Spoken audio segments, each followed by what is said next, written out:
how to navigate change, but not just navigate change, how to navigate change fast and fuss-free by stepping into flow. That's what we're going to be chatting about this evening together on the webinar. And we'll go through how do you find your flow? How do you step into your flow? How do you stay in flow when the world is in flux around you?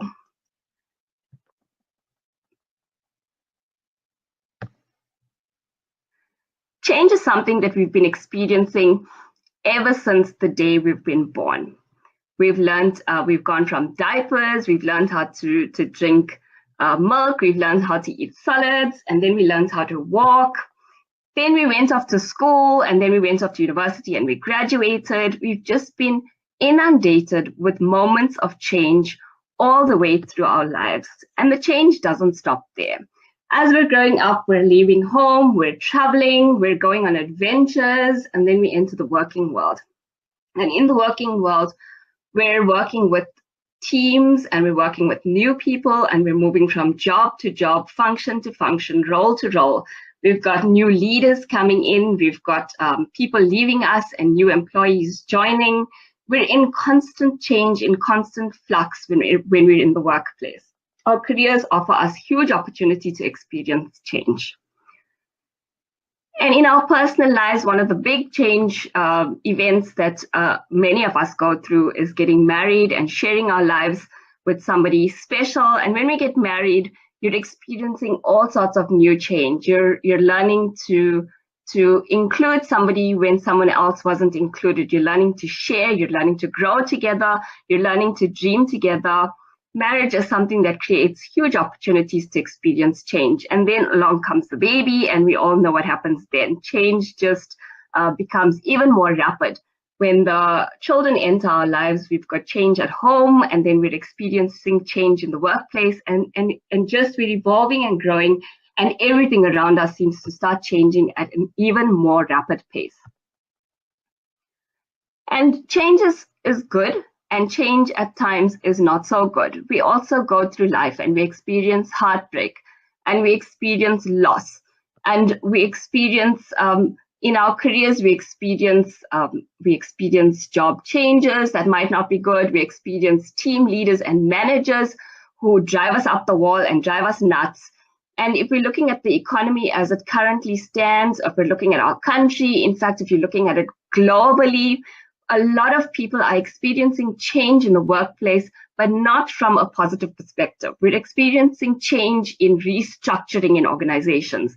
We're experiencing change through downsizing of organizations. We're experiencing change where there are retrenchments, and people are now having to find their feet after having worked in a workplace for 20 or 30 years. So we're experiencing change in the workplace at a far more rapid pace. And that's going to increase as the years go by. When we look at now entering the fourth industrial revolution and South Africa is catching up the rest of the world, in the fourth industrial revolution, I don't believe robots are going to take over all of our jobs, definitely not. But technology is certainly going to play a larger factor, a larger role in terms of our careers, in terms of how organizations are going to shift and how organizations are going to change. It's certainly going to drill down and affect every single one of us, irrespective of the industry, irrespective of our roles, irrespective of the jobs that we're doing. But that sort of change is going to come, it's going to be inevitable, and it's going to come at a far more rapid pace. And so when we think about change, it's not something that we can look at and say, I don't have to deal with it, or I've never had to deal with uncomfortable change, or I'm really at ease with dealing with change. It's something that we should constantly be trying to improve on how we respond to change, how we react to change, how we embrace change, and in fact, how we're preparing ourselves to be better at it in years to come. Have you ever noticed the guys or the girls around you who, in the face of change, they look like this happy chap on the screen? They're bubbly and they're happy and they're constantly optimistic, and no matter what's thrown at them, no matter what change is coming, in fact, a lot of the time they're driving change, they're unlocking change, they're wanting to shift and hop from one situation to the other. Stability isn't even in their frame of mind. And they look like this when change happens, all happy and all smiles, and they're just embracing it and running towards it. And then on the other hand, we've got this guy on the right-hand side of the screen, who in the face of change is really completely flustered, completely flabbergasted. He's unhappy. His eyes are just, they speak 1,000 words. They're telling us that the change is being thrown at me. It's being imposed upon me. I'm not enjoying it. I'm uncomfortable. And his response is pretty evident. Just at looking at his face, you'll know exactly what he's thinking about the change that he's now experiencing. And navigating change is really not simple.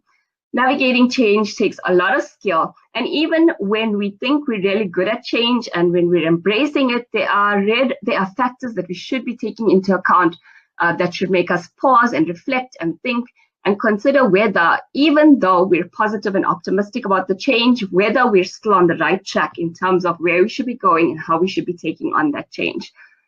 Before we get into the topic and before we unpack it any further, let me introduce myself. I'm Usha Maharaj, and I've been in the corporate world for over 16 years. I was a director in the Big Four audit firm, and I left that company in 2014. So went through a lot of career change myself, left to start up my own business where I now coach and mentor and train and develop people just like you. So I work with leaders and professionals, and we coach around change, around all factors that affect professionals and individuals in the working place.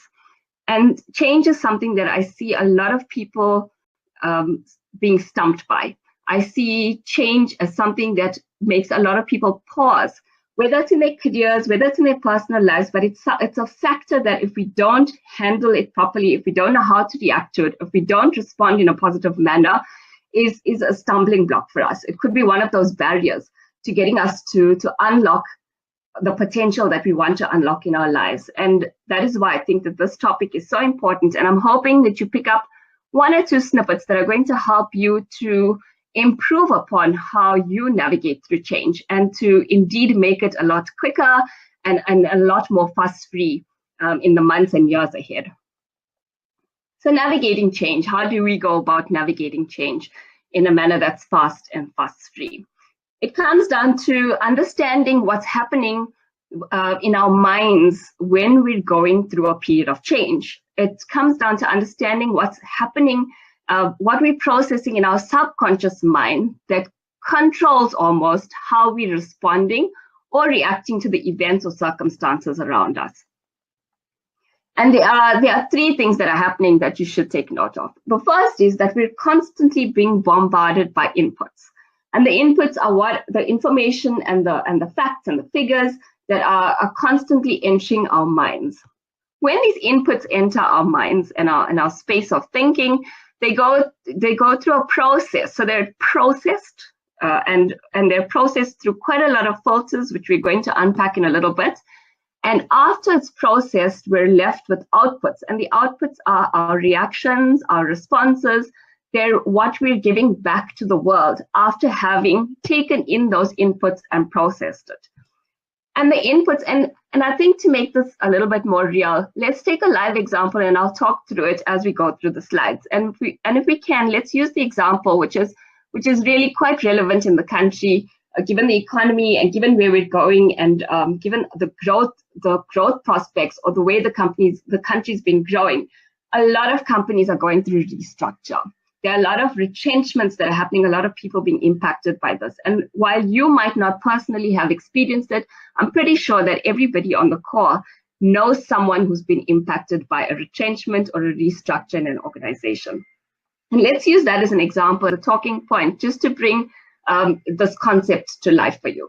So the inputs that we're going through, that we're experiencing, are the things that we're seeing, what we're hearing, and other inputs are through taste, through smell, and to touch. So it's all of your five sensory organs.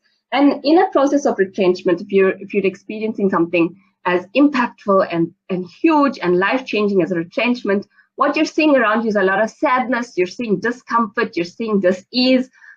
You're hearing stories about how this is going to negatively impact other people and the fears. And how others, and you would hear about others who've gone before you, have been retrenched, who haven't quite made it. So you're going to hear a lot of stuff out there in the marketplace. You're seeing a lot. You're processing quite a lot of information when it comes to now trying to deal with the change that's happening in your organization. And after you've processed it, and we're going to talk about how information is processed, after you've processed it, you're left with a response to that information. So your action, your reaction, or your response is the output that you're giving. And that output is either coming in the form as a gift to you, a gift to the people around you, your teams, your organization, your family, your community. It's either coming as a gift to them because it's a positive response, a positive reaction, a positive action that you've taken, or alternatively, in this gift box is a ticking time bomb because of the negative inputs that have come in that have now caused a negative reaction or a negative response. And what we're trying to do is unpack what are the processes that the inputs are going through. What are the processes? How can you adjust those filters or those processes in order to manage the output that you're now delivering to the rest of the world? And the processes are really where the magic happens. The processes are what results in you looking like this happy chap on the screen here and embracing change, or whether you're going to be really uncomfortable and really stressed by the change that's going on around you. And the processes are where the magic happens. They're your personal drivers. They're the filters, the internal filters that guide us and help us to convert those inputs into the outputs that we're generating. And I'm going to unpack the processes or the personal drivers or the filters for you. The first of those processes are your personal values and beliefs. Now, your personal beliefs are not something that you wake up in the morning and you say, today I'm going to believe that I am in charge of my life. Your personal beliefs are really beliefs that have been layered and layered and layered ever since the day you've been born.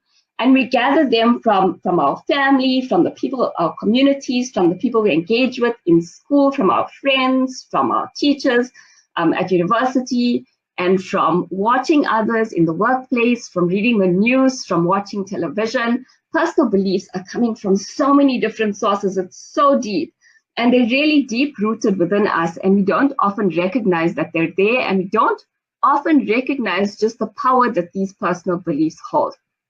Let's just look at an example in the context of somebody going through a retrenchment. And let's look at the first one. I'm in charge of my life. So this is a personal belief that the person holds true to them. I'm in charge of my life. Somebody who believes, strongly believes, firmly believes, I'm in charge of my life. When they're informed of a retrenchment, will not look at it and say, I'm being retrenched because somebody else is controlling my fate. Somebody else has got my career in their hands. Somebody else is directing where I'm going to go, or has ended my career, or does not value. But I believe that I'm in charge of my life. And if I'm in charge of my life, yes, there's a lot of change that's happening in the organization right now, but I have the power to chart where it is that I'm going. So a personal belief like I'm in charge of my life is really very powerful and can help you move in a positive direction. However, if your belief was my employer controls my career, and if you worked around with that belief that my employer controls my career, when you receive notice of a retrenchment, it's going to be heartbreaking, it's going to be distressing, and you're going to feel paralyzed because you're not going to know how to deal with it. So if you're feeling anxious about change that's happening around you, if you're feeling stressed by it, if it's causing you to feel stuck and you really can't move forward, number one thing to do is to go back and look at your personal beliefs around that particular situation. Really reflect on it and try and pinpoint what is it that you believe about the circumstance that might either be holding you back right now or might be contributing to you moving a little bit slower. And what are the steps that you can change to reframe that personal belief and start to move forward a little bit quicker? So that's the first thing you want to do, is to really be aware of your personal beliefs. The next thing you want to do is to look at the power that your personal values hold in your life. And personal values, just like personal beliefs, have been molded into us. We grow with them, and they're layered into us based on all of our experiences and and based on what we hold true and what we hold to be most important in our lives. And if we look at somebody who believes, for example, that stability is one of their highest values, and for someone who believes that stability is one of their highest values, being told that you're going to be retrenched and you're going to be out of a job could actually be extremely crippling. For a person who holds stability as their number one priority, as their number one value, being told that you're going to be retrenched means that you're losing a stable income. It means that you don't have a place to go to work every single day. It means that there's now disruption where you had constants. Now there's going to be a lot of change. There's going to be upheaval. So someone who holds stability as one of their highest values could likely feel a lot of discomfort in times of a retrenchment or in times of restructuring in an organization. However, if stability is one of your highest values, it's time to reframe how you think about stability. Yes, you're going to feel uncomfortable that you're going through all of this perceived negative change in the organization. However, if you reframe stability and change the context within which you're looking at it, you're going to start asking yourself, how can I now create stability elsewhere in my career? How can I bring stability in my career? Would I need to grow technically? Do I need to study something? Do I need to change my career paths? What is it that I need to do to keep a stable career going forward, even though right now I'm going through this period of change? So know that your personal values are critically important to you. But if you're using them and you're allowing them to create negative context and keep you from moving forward when you're facing a challenge or a period of change, then you need to question it and need to reframe it in the positive to allow you to become unstuck and to get you back into flow again. So those are your personal values and your personal beliefs, which are the first of the four filters that we're going to cover in terms of processing of information. The next personal driver that we're going to look at are your past experiences and anxieties for the future. Now, in a word, what is this? In one single word, this is fear. It's the fears that are holding you back from moving. In anything that we do in life, there are going to be past experiences, and our past experiences are not always our own past experiences, and that's just the magic of this. Our brains start to create stories around information that we're receiving, and we start to take past experiences of other people and build them into our own reality. And when we do that and we take negative experiences and we take anxieties or stresses or worries about the future, and we use that to make decisions in the present, it brings us into a space of just being stuck. It brings us into a space of where we're unable to move forward because we're afraid of so much that could possibly go wrong. So when you're in a period of change and you're finding yourself feeling just stuck and motionless, and you can't shift forward and you can't shift gears and you can't move faster and you can't find your flow, look at what it is you're thinking. Look at how you're thinking about things. Are you creating stories around something that hasn't even happened as yet? Are you looking at facts, or are you creating and weaving stories based on other people's experiences, or perhaps based on experiences you've gone through in the past? Ask yourself those questions, and if you're allowing fears to creep into how you're dealing with change now, know that it's going to slow you down. Step out of that space, and you'll find that you're going to get into flow and start moving a lot quicker. The next of the four personal drivers that we're going to look at are the stresses or excitements of the present. And here what we're talking about is how our brain reacts to a moment of stress, or a period of stress, or a period of excitement, or high excitement or anxiety. What happens in our brains is a primitive part of our brain called the amygdala wakes up. So whenever we're in a moment of stress, the amygdala instantly wakes up, and the amygdala's in our brain, the amygdala's sole job is to keep us safe. It's to protect us. In fact, the amygdala is one of those prehistoric parts of the brain that lived with our ancestors thousands and thousands of years ago. And let me give you an example of what the amygdala was so important for. So just picture yourself in caveman days. Picture yourself in caveman days, and you're waking up in the morning and in complete darkness because you're waking up inside of a cave, on the inside of a cave.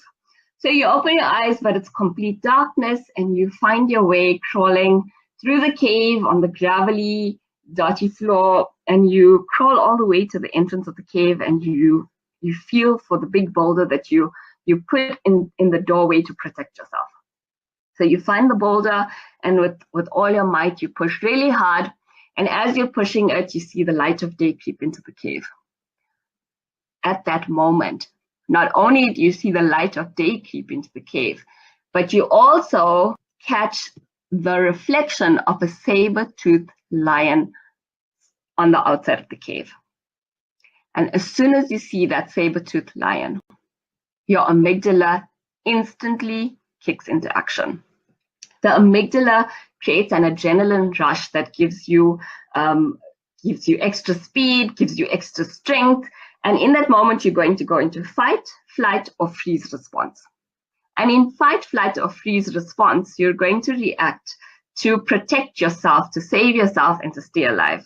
And what I know for certain is that our ancestors, because you and I are here in the room today, our ancestors either fought or they flew really fast. I'm going with the flight response. So they flew really fast and they managed to save themselves. So the amygdala had real purpose back in our ancestors' days. And we used it to stay alive. It was there to protect us. Now, I don't know about you, but I've never woken up, walked outside of my house and been faced by a saber-toothed lion.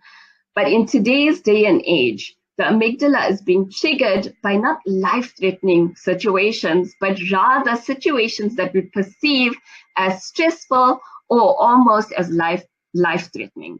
And those could be as simple as your mobile phone lighting up because you've received an email. And above your Outlook is a red circle, and inside that circle is the number 936, representing the number of emails that you haven't read. So it's yet another email adding to the pile. That's a stressor for you. And your amygdala instantly lights up and wants to throw you into an emotive response.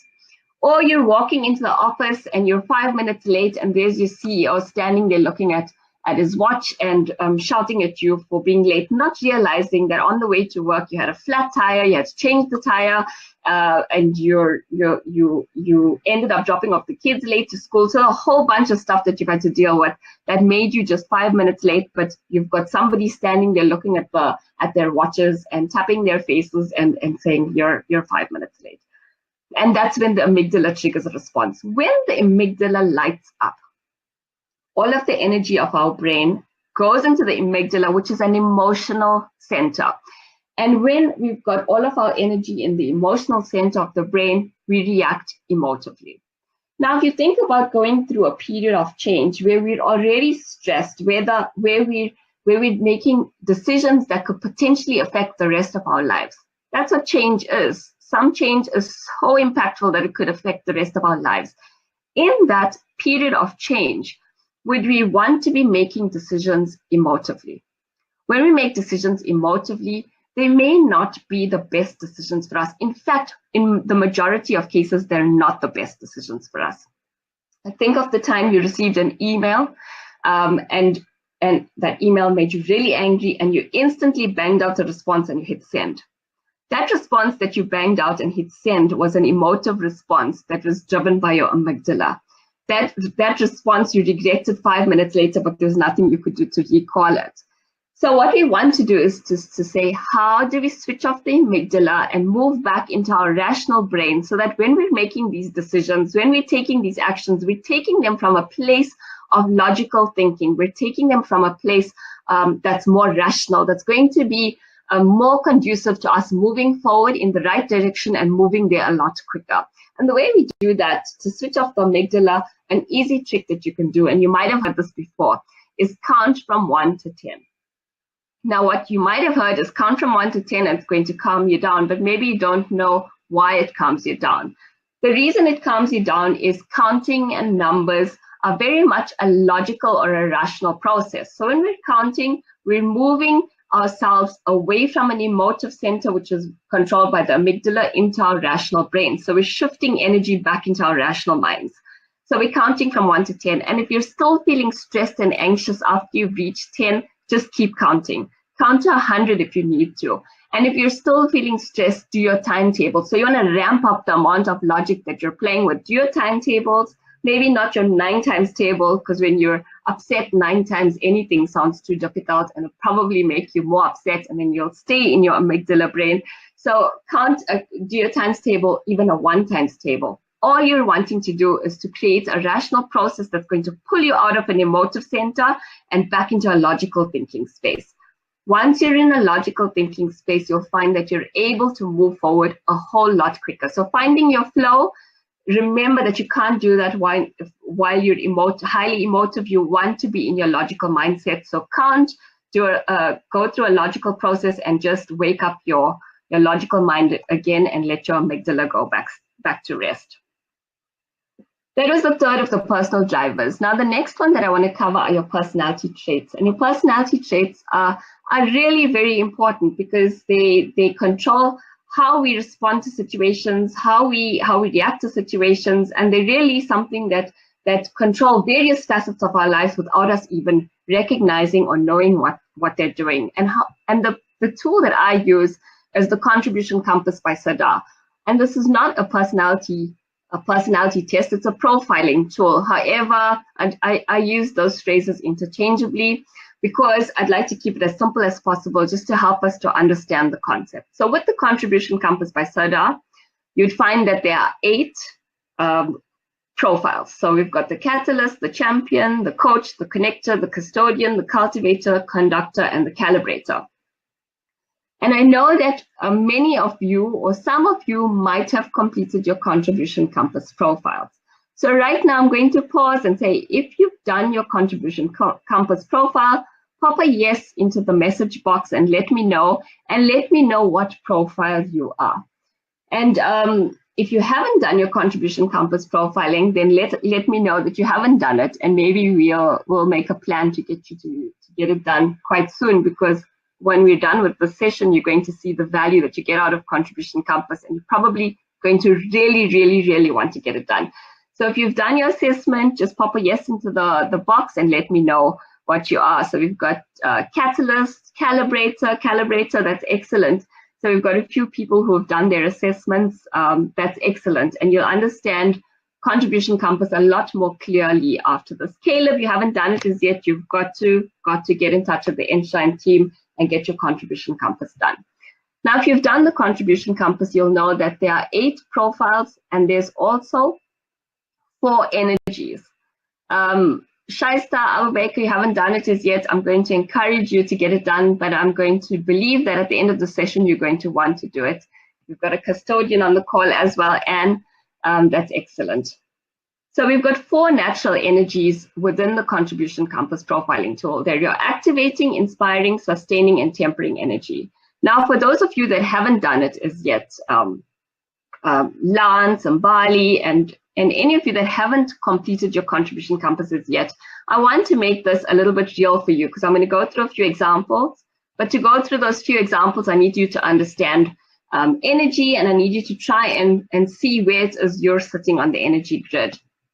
And I'm going to help you with that. So pay attention right now and try and figure out what your number 1 energy profile is. So there are 4 energy profiles within Contribution Compass. Every single person has a percentage of all 4 of the energies. However, we will have at least one of those 4 energies that are at a much higher percentage than the other 3. And I want you to try and identify which of these 4 energy profiles is your highest energy profile. And I'll give you a couple of tips and tools to think about it. And at the end, I'm going to ask you to tell me what you think your highest energy profile is. So if you've got high activating energy, this is what's going to resonate with you. You're someone who's who would be considered as energized, dynamic, creative, great at getting things started. And on the flip side, you're really terrible at getting things finished. And I can attest to that because I've got high activating energy. If you've got high inspiring energy, you'll be described as passionate, outgoing, great at networking and meeting new people, but you're also someone who's easily distracted from the task at hand. So just try and see which of these resonates most with you. High sustaining energy, someone who's compassionate, a great team player, is reliable at getting things done within the team, and someone who often seek direction from others. Somebody with a high tempering energy would be described as orderly, systems-oriented, with a good eye for detail, and really strong at completing tasks or projects, and but also finds it tough to start new things. And a couple of other pointers for you. If you're high activating energy, your driver for growth is probably potential. So you're looking at opportunity, you're looking at potential. The questions you would usually ask are what and what if. So what if we do this? What if we do that? What if we explore that new market? And your learning style is largely visual. So your primary learning style is visual. If you've got high inspiring energy, then your driver for growth is connection with people. The questions you would often ask are why and who, and the why is really purpose-driven. The who is all about people and teams and connection with others, and your learning style is largely auditory. If you've got high sustaining energy, your drivers for growth are belonging and finding a sense of belonging. And the questions you would often find yourself asking are the when and where type questions, because detail is really important to you. Your learning style will be largely experiential. And if you've got high tempering energy, your drivers for growth are order, so it's structure and order. And the questions you ask are how are we going to do this? How will we get it done? And the learning style that best describes you is reading and writing.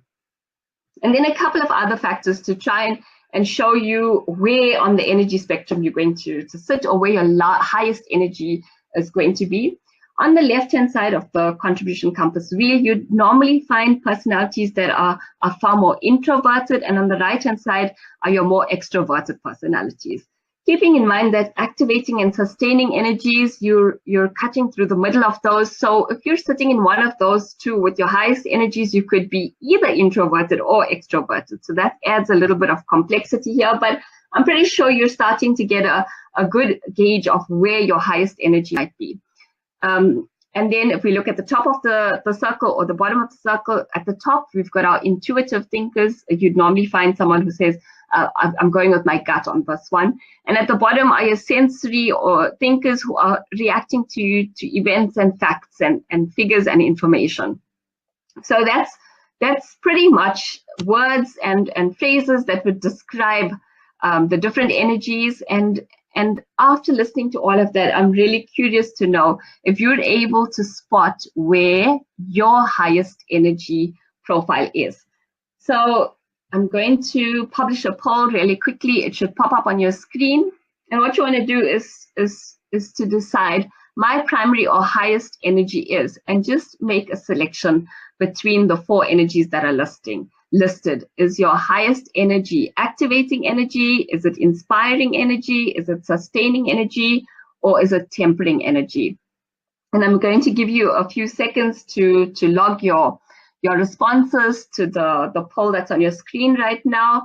And I'll count you down in 10, 9, 8, 7, 6. Get your responses in 5, 4, 3, 2, and last responses in 1. And I'm going to end the poll on that note. And in the room, we've got a nice mix. We've got 35% with the highest activating energy, 12% with the highest inspiring energy, 29% highest sustaining energy, and 24% highest tempering energy. Now, the reason I asked you to do this is because I'm going to go through a couple of examples now on how these energy profiles react to change, and what are the cautions almost, or the responses you should be looking at to prevent you from slowing down your flow when dealing with change or when addressing change. So keep in mind what you've you've plotted as your highest energy profile, and listen out for pointers when we go through the examples that are coming up next. So what does energy have to do with navigating change? Energy has everything to do with it. And rather than me explain it to you, let's go through a few examples so that you can see it in real life. So this first profile, and these are all real life profiles. This first profile is a person who's got really high activating energy. So 41.6% activating energy. And that's followed by 33% inspiring energy, and then tempering 16.6%, sustaining 8.3%. So what would somebody with a profile like this, how would somebody with a profile like this respond to a period of change? And if we're using the example of the restructuring and someone being retrenched, how would they respond to now being notified that they're going to be retrenched? Your high activating energy is somebody who's going to say, oh, I see opportunity. What if I now go ahead and start up that business that I've always wanted to start up? I'm going to get a retrenchment package. This is actually the door that I've been waiting to open. Now I'm going to have the opportunity to get this done. So high activating energy, somebody who's going to come up with a million ideas on what it is they could be doing now that they're retrenched, and they're very optimistic. They'll see lots of potential, lots of opportunity. So this person's going to find their flow, or think that they're finding their flow really, really quickly. The high activating energy is something that would allow them to come up with a whole lot of ideas and allow them to keep very positive about where they're going. The caution, however, is that your high activating energy, or this much activating energy, is going to make you generate so many ideas, almost 10 ideas a day, and it's going to paralyze you and keep you from acting on any of them. The low sustaining, low tempering energies, those are the energies that help you to take the idea and convert it into a process and then to take action on it. The high activating energy is just going to come up with idea after idea after idea. So the caution is, if this is your profile, come up with the ideas, pick one, prioritize it, and then take action on that one and forget about the rest. Forget about the rest until you've gone and taken enough action to determine whether the choice you've made is the right one. If you don't do that, you're going to be paralyzed by all of the different ideas that are coming your way, and you'll find that retrenchment date arrives and you're no better off than the day that you were told about the retrenchment. So that's the first profile that we're looking at. The next profile that we're looking at has got the highest amount of inspiring energy. So 36.36% inspiring energy, followed by activating, sustaining, and tempering energy. Now, what is this profile going to do when notified of a retrenchment? This high inspiring energy tells us this person is really good at connecting with people, will probably have a wide network of people, and is somebody who's going to stay positive through this period of change. And they will contact their networks, and they'll engage with other people to try and find opportunities to move through this period of retrenchment into something else that's going to take their careers forward. So that's the high inspiring, high activating energy that will help them to generate ideas and then help them to use their networks and connect with other people in order to move forward. On the flip side, somebody with high inspiring energy will tend to get bogged down from worry and stress about what's happening to the other people and to the teams in the organization. So the caution here is that you might not move forward because you're so concerned about everybody else within the network. So what's happening with them? How are you going to help them? And in doing that, you could have been in flow, or you were in flow, but it's going to take you out of flow and it's going to start slowing you down. So it's important for this person to be aware of what's going to slow them down, and to take account of the people, to care for them, to look at the mission, to look at the vision, to help others, but also not forget to help yourself in the process. The third person that we're going to look at has 41.67% sustaining energy, and that's followed by tempering energy of 25%, then activating energy, and lastly, inspiring energy. Now, somebody with really high sustaining energy, this is a very grounded individual. This is someone who's probably going to feel really unhappy by the change that's happening, and really hard done, because this is now a loyal individual who's been part of a team, part of an organization, who's really rolled up their sleeves and done what's needed to be done when it was needed to be done, and is now being faced with the retrenchment that's imposed on them. And if that sort of thinking is going to be prevalent in the mindset of this individual, it's going to stop them, it's going to paralyze them from moving forward. And so they really need to, and if we look at this 12.5% inspiring energy, the 20.83% activating energy, this individual needs to be very aware of being stuck by the feelings of resentment and being held back or being outdone, done down badly by the organization. They're going to have to tap into that activating energy. They're going to have to bring some creative thinking into their space in order to be able to come up with ideas, in order to be able to take action to get out of the situation that they're in. So this individual can easily be caught up in a circle of just thinking about the why have they done this to me, this is being imposed on me, the unhappiness that they're feeling right now, the resentment that they're feeling right now. But they need to just really reflect on why this is happening to them. What are the filters that they're processing the information through? How can they convert those filters into positive filters? How can they reframe the context of the situation that they're in so that they're able to get unstuck and get into flow and start moving forward in this period of change? And the last profile that we're going to look at is somebody with a really high tempering energy. So 38% tempering, followed by sustaining energy of 30%, inspiring energy 22%, and activating 8.3%. Now, this individual is really good at developing the way forward, developing the picture, developing the system, the structure to move forward. But with an activating energy of 8.37%, they may not be able to come up with the ideas. What is it that I could be doing? Where could I be going? So they can figure out the how, but they're needing help in deciding what the what is. What are the next steps for them to start to move forward? An individual like this is very capable of coming up with the ideas if they focused on utilizing their activating energy to just come up with ideas and think up the way forward.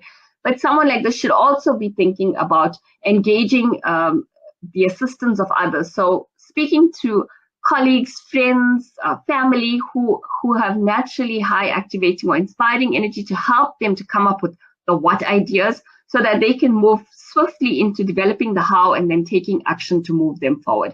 So with each of the different profile mixes, your energy, understanding how your energy will help you react to a situation or leads you to react to a situation is absolutely critical.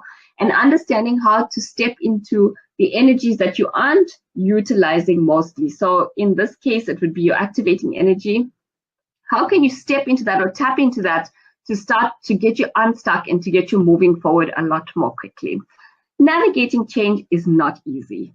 It really is very difficult, even for individuals who are smiling through it all, who are excited by change. Even for those individuals, like I demonstrated, somebody with high activating energy who might embrace change and who might run toward change, even for that individual, there are stumbling blocks and there are barriers that are going to keep them from going into flow and moving on the change, taking the action that's needed to get them through this period or this phase of change. And this quote, a good coach can change a game, a great coach can change a life. I think that's a brilliant quote, and it's something that's just highlighting the importance of engaging with others, engaging with the people that are going to help you balance out your energies, engaging and with yourself so that you know what is going on the inside of you that is controlling or impacting the actions and the responses on the outside of you. And I'm a coach and I'm a huge supporter of coaching because I've seen the benefit and the value of coaching and the way that coaching can transform any situation. Well, a good coaching session can transform any situation and help you move forward with your decision making and help you get unstuck. And to that end, I'm going to put an offer up on the screen. To that end, I've got 5 coaching sessions that I'm offering up to anyone on this webinar or on the replay and on the webinar this morning, but 5 in total at a rate of $9.95, which is a 70% saving on my normal coaching rates. And that's for somebody that's going through a period of change, that's going through a state of uncertainty, that's just looking for clarity and looking for assistance to move forward and get unstuck and to find their flow. But what I've shared on this call today, or this webinar today, is enough to get you thinking about how you can individually make that difference, how you can get unstuck, how you can find your flow, how you can navigate through change quickly, how you can do it fast, and how you can do it fastly. And just to recap, we're constantly getting inputs that are going into our minds that we're then processing and that are creating the outputs that we're giving into the world. And those outputs are actions, reactions, and responses. And it's either a gift to the rest of the world and a gift to ourselves, or it's a ticking time bomb, and we get to choose what that is. The processes or the filters that we're putting all of this information through is critically important. And these processes or filters are your personal values and beliefs, your past experiences and anxieties for the future, or the fears that we face. It's the stresses or excitement of the present, and it's our personality traits. And these together form all of the filters which are unique to every single individual anywhere in this world. We'll never find two people with the exact same filters through which information is being processed. And right on that note, I want to pause and ask you to share any questions that you might have with respect to the content that we've covered in this webinar, with respect to change that you might be going through or experiencing, a comment with regards to any insight that you've picked up through the session. If there's something specifically that's resonating with you, for example, the impact of our beliefs on the actions that we take, or our personal values. And I often find that with clients and with people, we underestimate the power of our belief systems. We underestimate the power of our values in terms of how we are reacting and responding and engaging with the rest of the world. And understanding this framework, understanding it in its entirety, is really, it's an emotional intelligence framework. It's understanding how our emotions and how we're controlling our emotions and how we're processing information in order to respond to the rest of the world. Let me have a look. I've got a Usha, is there a natural place to start when looking at the personal drivers? Where should you start? Thanks, Belinda, for that question. There isn't a specific space you should start, actually. I think the easiest thing to do is to get your contribution compass profile done, understand your strengths, understand your natural derailers, and you can do all of that through reading the reports. Not only will you do that through reading the reports, contribution compass, and in fact, Belinda, you've done a lot of work on this, is there's so many videos and there's so many resources to delve deeply into your contribution compass profile. And when you understand that, that's step one in creating deep self-awareness for yourself. The other thing you can do is on your personal values, go ahead and search for Dr. John DeMartini's values assessment process. It's available freely online. Just Google it, download the worksheets and get it done. And that helps you to identify your highest values, and it helps you to think about why it is you're doing the things you're doing and why it is that certain experiences create anxiety and stress in your life. So do that, and then constantly be aware. So it's just a state of awareness that you must now assume is, are you allowing fear to creep into your decision making? And then are you allowing your amygdala to make the decisions for you? So are you being emotive, or are you being rational in the moment? So it's just a keen sense of self-awareness. Caleb, if you're wrongly accused at workplace, how do you handle your emotions, and how do you express your thoughts without hurting anyone? Caleb, that's a really good question. How you handle your emotions, number one, is don't allow yourself to respond from a space of emotion. So do the rational thinking process, count to 10, do your times table. Don't respond instantly if you're faced with something emotive or you're being accused of something. What you'd rather do is to create a space where you can engage with the individual that's raising this accusation one-on-one, but only to deal with the facts at hand. And a quick framework for doing that is to set up a time and a place for that meeting, set up the purpose for the meeting. So let them know that you'd like to discuss this issue or this matter with them, And then in that meeting, state the facts. And the facts are that you've been accused for whatever in the workplace, and that this is not true because of whatever. So support your side of the story with facts and make it quite clear. And in that discussion, steer clear of raising any emotive issues. So what you want to do is to state the fact, what you're dealing with, the matter at hand. You'd like to say how that made you feel. So emotion is really very important, but how we share those emotions are even more so important. So you would say that this actually made me feel as if, whatever the case might be, it made me feel as if I'm now stealing time from the organization, or it made me feel as if. So share your emotions. And then at that point, just be quiet and create the space for the other person to respond. So you want to have a discussion that's fact-based, that you're trying to keep in a rational mindset, and in which you're trying to keep the level of emotion down. And you do that by following a fact-based discussion, setting a time for it, and even when you're sharing how you felt in the situation, you're sharing it in the context of this is how it made me feel, rather than telling the person, you accused me of this and you made me very angry. So it's how the manner in which we approach the situation that makes the whole difference in terms of how the outcome is going to be arrived at. And how many coaching sessions would I need if I'm feeling stuck and not dealing with change? And thanks for that question. And I can tell you the one thing that I do with a lot of my coaching clients who contact me for clarity coaching or just to get unstuck and move forward is we do it in one session. I do it just in one session where we get you to insights around the situation or around the issue, around the matter, or around the challenge that's keeping you stuck. One session, and at that session, I pretty much guarantee with all of my clients that you're going to leave feeling unstuck and quite clear on the path forward. So for me, it's one session, but I think it differs person to person.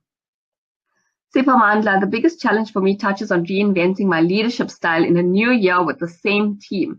Third year change is more difficult as business expectations change.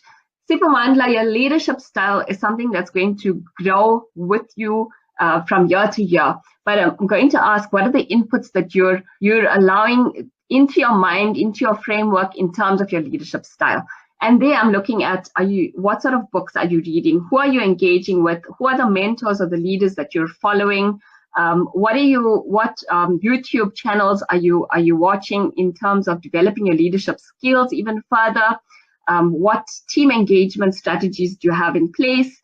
And if we're looking at Contribution Compass, which you've all got access to, it's one of those phenomenal tools in terms of leading a team and understanding the team energies and moving your team forward in the same way that you use it to understand yourself, you use it to understand your teams and engage them and move them forward. So Sipa Mandla, I would just leave those thoughts with you right now. Improving and developing your leadership style is something every single one of us should be doing every single day. So just constantly reflect on the inputs that you're taking in terms of leadership, and make sure that you're putting as much good stuff as you can into you, because that's what's going to then translate into how you're leading your people. Leon, what causes a person to freeze and how do we thaw quickly? Thanks for that question. That's a good one. So, excuse me. The things that cause us to freeze are really everything in this block that says process. So it's all of our personal drivers. It's all of the filters that we're processing through. So for one person, it might be that we're freezing because we're so stressed by the situation that our amygdala kicks into action and we're in such an emotive state that we can do nothing. We freeze in the moment, literally freeze in the moment. For others, it could be that we don't understand our personality, we don't understand our strengths, and we don't understand our derailers. So for a person who doesn't understand their personality traits, who doesn't understand how to tap into the different energies and why you're stuck in a certain situation, your personality traits might cause you to freeze. For others, it might be that there's a conflict with your values or your belief systems, and that conflict is so high, and it makes you so upset that you can't move forward on it, and it causes you to get stuck. So the way you want to unfreeze and thaw really quickly is to create a keen sense of self-awareness around what's going on in your mind. And anytime you're feeling stuck, you need to pause and you need to reflect and you need to ask yourself, why am I feeling this way in this situation? So I'm going through a period of change. Why did I respond in a certain way? And you might not always be able to control the response. You might not always be able to react in the way that you would have loved to. But what you can do is, at a later point in that day, sit down and reflect. Think about that situation specifically. Think about how it is you responded or reacted in that situation. Write down on a piece of paper, okay, this is what I think could have caused me to freeze in the moment. It could have been because I was actually too stressed and I didn't remember to count and I didn't remember to breathe, or I didn't remember to do my times table. So Leon, you want to reflect, you want to ask yourself the question, which filter caused me to freeze in this moment? And then talk yourself through going through that filter and changing it, reframing it, improving it, developing it, so that the next time you've got that situation, you're creating a new context or a new process or a new form of reaction that your subconscious mind can now refer to. So I hope that helps you, Leon. Caleb, there are people who freeze completely after a conflict. They absolutely are. How can these people be helped to be able to express themselves? Caleb, like I mentioned to, I mentioned a little earlier, in terms of handling conflict, it's really knowing, having a strategy for conflict management or having a strategy to handle those tough conversations. And that strategy must be one that's fact-based or rational-based. If a person who is freezing often, then they need to be exposed to this. So Caleb, what I'd ask you to do is to sit down with the person and talk to them about the processes, the personal drivers and the filters that cause us to freeze and that cause us to react in a certain way. So you need to have this emotional intelligence discussion with them. And when you have this discussion with them, try and help them to reflect on which of these personal drivers is causing them most to freeze in that situation. How can they reframe it? How can they develop that process or that filter in order that the next time they're in that same situation that they react differently? Caleb, I hope that helps you, and good luck with that, because we should be helping other people to improve in this area. It really makes the world a better place.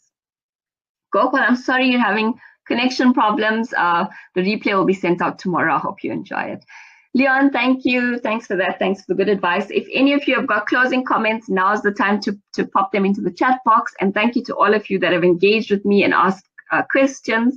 I think that's what creates a whole bunch of value through the sessions. I hope that you've enjoyed it as much as I have. I'm passionate about this. I think it's something that really we should all be engaging with a lot more. And that, in a nutshell, is how to navigate change fast and fuss-free by stepping into flow.